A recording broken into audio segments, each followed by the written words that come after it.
ଥଣ୍ଡା ଥଣ୍ଡା ଶୀତୁଆ ପାଗରେ ଗରମ ଭାତରେ ଭାରି ମଜା ଲାଗିବ। ଫୁଲକୋବି ଶିମ୍ବରୁ ବନେଇବା ଗୋଟେ ସାଧା ସିଧା ତରକାରୀ। କମ୍ ତେଲ ମସଲା ଦେଇ ବନେଇବା, କିନ୍ତୁ ଏହି ତରକାରୀର ସ୍ୱାଦ ଆପଣମାନେ କେବେ ବି ଭୁଲି ପାରିବେ ନାହିଁ। ଭିଡ଼ିଓକୁ ଶେଷ ପର୍ଯ୍ୟନ୍ତ ଦେଖିବା ପାଇଁ ଅନୁରୋଧ ରହିଲା। ଜୟ ଜଗନ୍ନାଥ। ମୁଁ ସସ୍ମିତା ଆପଣ ସମସ୍ତଙ୍କୁ ସ୍ୱାଗତ କରୁଛି ସସ୍ମିତା ଷ୍ଟାର କିଚେନକୁ। ଏହି ସୁଆଦିଆ ତରକାରୀ ବନେଇବା ପାଇଁ ଏଇଠି ମୁଁ ନେଇଛି 300 ଗ୍ରାମର ଫୁଲକୋବି। ଫୁଲକୋବିକୁ ବେଶୀ ବଡ଼ କିମ୍ବା ବେଶୀ ଛୋଟ କରିବେ ନାହିଁ, ଏମିତି ମିଡିୟମ ପିସେସରେ କାଟି ନେବେ। କାଟି ସାରିବା ପରେ ହଳଦୀ ପାଣିରେ ଧୋଇ ନେବେ। ଏତିକି ଫୁଲକୋବି ସହିତ ଏଇଠି ମୁଁ ନେଇଛି 150 ଗ୍ରାମ ପାଖାପାଖି ଶିମ୍ବ। ଶିମ୍ବର ଦୁଇପଟ ସାଇଡରେ ଥିବା ସୂତାକୁ ବାହାର କରି ମଝିରୁ 2 ଫାଳ କରି କାଟି ନେବା। ଯଦି ଛୋଟ ସାଇଜର ଶିମ୍ବ ଥିବ ତାହେଲେ କାଟିବା ଦରକାର ନାହିଁ, ସେମିତି ତରକାରୀରେ ବ୍ୟବହାର କରିବା। ତା ସହିତ ଏଇଠି ମୁଁ ନେଇଛି ଗୋଟେ ବଡ଼ ସାଇଜର ଆଳୁ। ଆଳୁକୁ ସେମିତି ଲମ୍ବା ଆଉ ଟିକେ ପତଳା ଆକାରରେ କାଟି ନେବା। ତା ସହିତ ଆମକୁ ଦରକାର ଗୋଟେ ବଡ଼ ସାଇଜର ଦେଶୀ ଟମାଟୋ। ଏସବୁ ପନିପରିବା ସହିତ ଆଜି ଆମକୁ ଦରକାର 2 ପ୍ରକାରର ଡାଲି। ଗୋଟେ ଜାଗାରେ ଆମେ 4 ବଡ଼ ଚାମଚ ମସୁର ଡାଲି ନେବା। ଏଇ ଡାଲି ଦେଲେ ଏଇ ତରକାରୀର ଟେଷ୍ଟ ବହୁତ ବଢ଼ିଆ ଆସିବ। ତା ସହିତ ଆଉ ଗୋଟେ ଜାଗାରେ 2 ବଡ଼ ଚାମଚ ମୁଗ ଡାଲି ନେବା। ଯେତିକି ମସୁର ଡାଲି ଦେବେ ତାର ଅଧା ମୁଗ ଡାଲି। ଏଇଠି ମୁଁ ମାର୍କେଟରୁ କିଣା କଞ୍ଚା ମୁଗ ଡାଲି ନେଇଛି। ଆପଣମାନେ ଘର ତିଆରି ଦେଶୀ ମୁଗ ଡାଲିରୁ ବି ଏଇ ତରକାରୀ ବନେଇ ପାରିବେ। ଏବେ ଚାଲନ୍ତୁ ତରକାରୀ ବନେଇବା ଷ୍ଟାର୍ଟ କରିବା। ଗ୍ୟାସ୍ ଉପରେ ଗୋଟେ କଢ଼େଇ ବସେଇବା। এই ଶୁଖିଲା କଢ଼େଇରେ ନେଇଥିବା ମୁଗ ଡାଲିକୁ ଦେବା। ତାପରେ ଗ୍ୟାସର ଫ୍ଲେମ୍ ଲୋ ମିଡିୟମ ରଖି ମୁଗ ଡାଲିକୁ 2 ରୁ 3 ମିନିଟ୍ ପର୍ଯ୍ୟନ୍ତ ହାଲକା ଭାଜିବା, ବେଶୀ ପୋଡ଼ିବା ନାହିଁ। ଯଦି ଆପଣମାନେ ଦେଶୀ ମୁଗ ଡାଲି ନେଉଥିବେ ସେଇ ଡାଲି ଭଜା ଯାଇଥାଏ ଆଉ ଭାଜିବା ଦରକାର ନାହିଁ। 2-3 ମିନିଟ୍ ପରେ ଦେଖିବେ ମୁଗ ଡାଲିରୁ ହାଲକା ହାଲକା ବାସ୍ନା ବାହାରିବ, ମୁଗ ଡାଲିର କଲର ହାଲକା ଚେଞ୍ଜ ହେଇଯିବ। ସେତେବେଳେ ଆମେ ମୁଗ ଡାଲିକୁ ବାହାରକୁ ବାହାର କରି ଆଣିବା। এই ମୁଗ ଡାଲି ସହିତ ନେଇଥିବା ମସୁର ଡାଲିକୁ ଦେଇ ପାଣିରେ ଥରେରୁ 2 ଥର ଧୋଇ ଆଣିବା। ତାପରେ ଭଲ ପାଣି ଦେଇ 5 ରୁ 10 ମିନିଟ୍ ବତୁରେଇ ଦେବା। ସେଇ ଭିତରେ ଚାଲନ୍ତୁ ତରକାରୀ ବନେଇବା ଷ୍ଟାର୍ଟ କରିବା। ସେଇ କଢ଼େଇରେ 2 ଚାମଚ ସୋରିଷ ତେଲ ଗରମ କରିବା। এই ତରକାରୀକୁ ସୋରିଷ ତେଲରେ ବନେଇବେ, ଖାଇବା ପାଇଁ ବହୁତ ବଢ଼ିଆ ଲାଗିବ। ତେଲ ଗରମ ହେଇଯିବା ପରେ କାଟି ରଖିଥିବା ଫୁଲକୋବି, ଆଳୁ, ଶିମ୍ବକୁ ଦେବା। ସବୁ ଜିନିଷକୁ ଦେଖି ସ୍ୱାଦ ଅନୁସାରେ ଲୁଣ, ଅଧା ଛୋଟ ଚାମଚ ହଳଦୀ ଗୁଣ୍ଡ ଦେବା। ଏବେ ସବୁ ପନିପରିବା ଗୁଡ଼ିକୁ ଲୋ ମିଡିୟମ ଫ୍ଲେମ୍ରେ ଭାଜିବା, କିନ୍ତୁ ଭାଜିବା ସମୟରେ ଜମା କଭର କରିବା ଦରକାର ନାହିଁ, ସେମିତି ଖୋଲା ରଖି ଭାଜିବା। କଭର କରି ଭାଜିଲେ ପନିପରିବା ଗୁଡ଼ିକ ବେଶୀ ସିଝିଯିବ। ପ୍ରିୟ ଦର୍ଶକ ବନ୍ଧୁ, ଆପଣମାନଙ୍କୁ ଗୋଟେ ଅନୁରୋଧ, ଆଜିର ରେସିପି ପସନ୍ଦ ଆସିଲେ ଭିଡ଼ିଓକୁ ଲାଇକ୍ କରନ୍ତୁ, ନିଶ୍ଚୟ ଗୋଟେ ସେୟାର କରନ୍ତୁ। ଚ୍ୟାନେଲରେ ଯଦି ନୂଆ ଅଛନ୍ତି ପ୍ଲିଜ୍ ଚ୍ୟାନେଲକୁ ସବସ୍କ୍ରାଇବ୍ କରନ୍ତୁ। ପନିପରିବା ଏମିତି ଲାଲ କଲର ହେଇଯିବା ପରେ ଆମେ ଗୋଟେ ଜାଗାରେ ବାହାରକୁ ବାହାର କରି ଆଣିବା। ସେଇ କଢ଼େଇରେ ଆଉ 2 ଚାମଚ ତେଲ ଗରମ କରିବା। ତେଲ ଗରମ ହେଇଯିବା ପରେ ଅଧା ଚାମଚ ଜିରା, ଅଧା ଚାମଚ କଳା ଜିରା ଦେବା।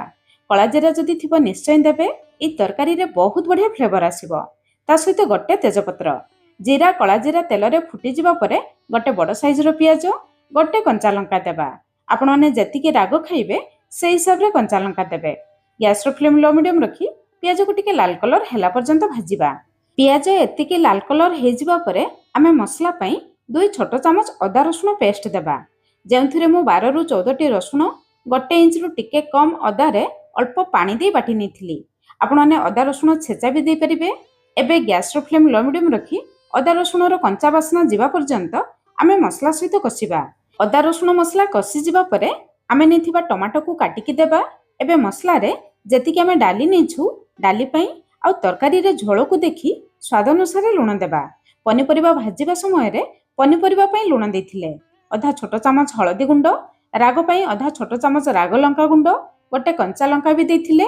ଅଧା ଛୋଟ ଚାମଚ ଜିରା ଗୁଣ୍ଡ, ଗୋଟେ ଛୋଟ ଚାମଚ ଧନିଆ ଗୁଣ୍ଡ। ତରକାରୀରେ ଧନିଆ ଗୁଣ୍ଡ ଅଧିକ ଦେବେ। ଅଧା ଛୋଟ ଚାମଚ ଗରମ ମସଲା ଗୁଣ୍ଡ।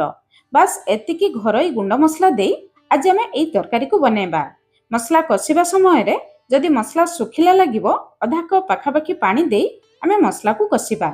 ଏବେ ଗ୍ୟାସର ଫ୍ଲେମ୍ ଲୋ ମିଡିୟମ ରଖି ମସଲାକୁ କଭର କରି ମସଲାରୁ ତେଲ ବାହାରିବା ପର୍ଯ୍ୟନ୍ତ କଷିବା। 5-6 ମିନିଟ୍ ପରେ ଏଇଠି ଦେଖନ୍ତୁ ମସଲା ଉପରକୁ ତେଲ ଆସିଯାଇଛି। ଏମିତି ତେଲ ଆସିଗଲେ ଜାଣିବେ ମସଲା ଆମର ଭଲ ଭାବରେ କଷି ହେଇଛି। ମସଲା କଷିଯିବା ପରେ ଆମେ ବତୁରେଇ ରଖିଥିବା ଡାଲିରୁ ସବୁ ପାଣିକୁ ବାହାର କରି କେବଳ ଡାଲିକୁ ଦେବା। ତାପରେ ଡାଲିକୁ ମସଲା ସହିତ କିଛି ସମୟ କଷିବା, ଯାହାଦ୍ୱାରା ଡାଲିରେ ଯାହା ବି ଏକ୍ସଟ୍ରା ପାଣି ଅଛି ସେ ପାଣି ଶୁଖିଯିବ, ଡାଲି ମସଲାରେ ଭଲ ଭାବରେ କଷିଯିବ। ଡାଲିକୁ ମସଲାରେ କଷିଦେଲେ ତରକାରୀରେ ଖାଇବା ପାଇଁ ଭଲ ଲାଗିବ। ଏବେ ଦେଖନ୍ତୁ ଡାଲିରେ ଆଉ ପାଣି ନାହିଁ, ମସଲା ବି ଭଲ ଭାବରେ କଷିଗଲାଣି। ଏବେ ଡାଲିକୁ ସିଝିବା ପାଇଁ ତା ଛଡ଼ା ପନିପରିବା ସିଝିବା ପାଇଁ 2-3 ଗ୍ଲାସ୍ ଗରମ ପାଣି ଦେବା। ପାଣି ଦେବା ପରେ ଗ୍ୟାସ୍ର ଫ୍ଲେମ୍ ହାଇ ରଖିବା। ପାଣି ବହୁତ ଜଲ୍ଦି ଫୁଟିଯିବ। ପାଣି ଥରେ ଫୁଟି ଆସିଲେ ଗ୍ୟାସ୍ର ଫ୍ଲେମ୍ ଲୋ ମିଡ଼ିୟମ୍ ରଖି 7ରୁ 8 ମିନିଟ୍ କଭର କରିବା। 8 ମିନିଟ୍ ପରେ ଏଇଠି ଦେଖନ୍ତୁ ଯେତିକି ଆମେ ପାଣି ଦେଇଥିଲେ ପାଣି ଟିକେ କମିଯାଇଛି। ଡାଲିକୁ ଚେକ୍ କରିବା। ଡାଲି ଦେଖନ୍ତୁ କେମିତି ସିଝିଛି। ଡାଲି ପାଖାପାଖି 70ରୁ 80% ସିଝିଛି। ପ୍ରଥମ ଅବସ୍ଥାରେ ଡାଲିକୁ ଏତିକି ସିଝେଇବା। ପ୍ରଥମେ ଯଦି ଡାଲିକୁ ବେଶୀ ସିଝେଇ ଦେବେ ତରକାରୀରେ ବେଶୀ ଘାଣ୍ଟିଯିବ, ଜମା ଖାଇବା ପାଇଁ ଭଲ ଲାଗିବ ନାହିଁ। ଡାଲି ଏତିକି ସିଝିଯିବା ପରେ ଭାଜି ରଖିଥିବା ସବୁ ପନିପରିବା ଗୁଡ଼ିକୁ ଦେବା। ପନିପରିବା ଗୁଡ଼ିକୁ ଗୋଳେଇ ସାରିବା ପରେ ଦେଖନ୍ତୁ ଯେତିକି ପାଣି ଅଛି ସେତିକି ପାଣିରେ ଆମ ପନିପରିବା ଆଉ ଡାଲି ଭଲ ଭାବରେ ସିଝିଯିବ।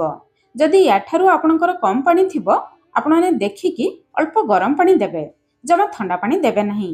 ପାଣି ଟିକେ ଫୁଟି ଆସିଲେ ଗ୍ୟାସ୍ର ଫ୍ଲେମ୍ ଲୋ ମିଡ଼ିୟମ୍ ରଖି 6ରୁ 7 ମିନିଟ୍ କଭର କରିବା, ଯାହାଦ୍ୱାରା ସବୁ ପନିପରିବା ଆଉ ଡାଲି ଭଲ ଭାବରେ ସିଝିଯିବ।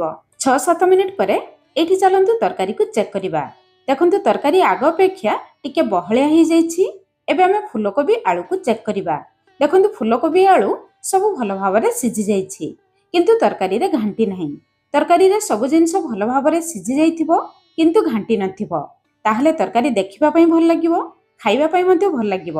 ଡାଲି ଦେଖନ୍ତୁ ଭଲ ଭାବରେ ସିଝି ଯାଇଛି କିନ୍ତୁ ଘାଣ୍ଟି ନାହିଁ। ଡାଲି ଏମିତି ରହିଲେ ତରକାରୀରେ ଖାଇବା ପାଇଁ ଭଲ ଲାଗେ, ଦେଖିବା ପାଇଁ ମଧ୍ୟ ଭଲ ଲାଗେ।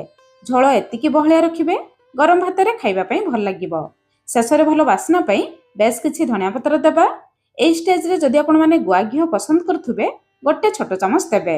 ମୋ ପିଲାମାନେ ପସନ୍ଦ କରନ୍ତି ନାହିଁ, ସେଥିପାଇଁ ମୁଁ ଦେଲି ନାହିଁ। ଏହି ତରକାରୀକୁ ଆପଣମାନେ ଏତିକି ବହଳିଆ ରଖିବେ, କାହିଁକି ନା ଆମେ ଡାଲି ଦେଇଛୁ, ତରକାରୀ ଥଣ୍ଡା ହେଲା ପରେ ଆଉ ଟିକେ ବହଳିଆ ହେଇଯିବ। ଏବେ ଆମ ରେଡି ହେଇଗଲା କଲିକତାର ପ୍ରସିଦ୍ଧ ଶିମ୍ବ ଡାଲି ଦିଆ ଫୁଲକୋବି ଆଳୁ ତରକାରୀ। ଆପଣମାନେ ବି ବନାନ୍ତୁ, ଆଉ କେମିତି ଲାଗିଲା ନିହାତି କମେଣ୍ଟସ୍ କରି ଜଣାଇବେ। ତାହେଲେ ଆଜି ପାଇଁ ରହିଲି, ପୁଣି ଦେଖା ହେବା ନୂଆ ରେସିପିରେ। ଧନ୍ୟବାଦ।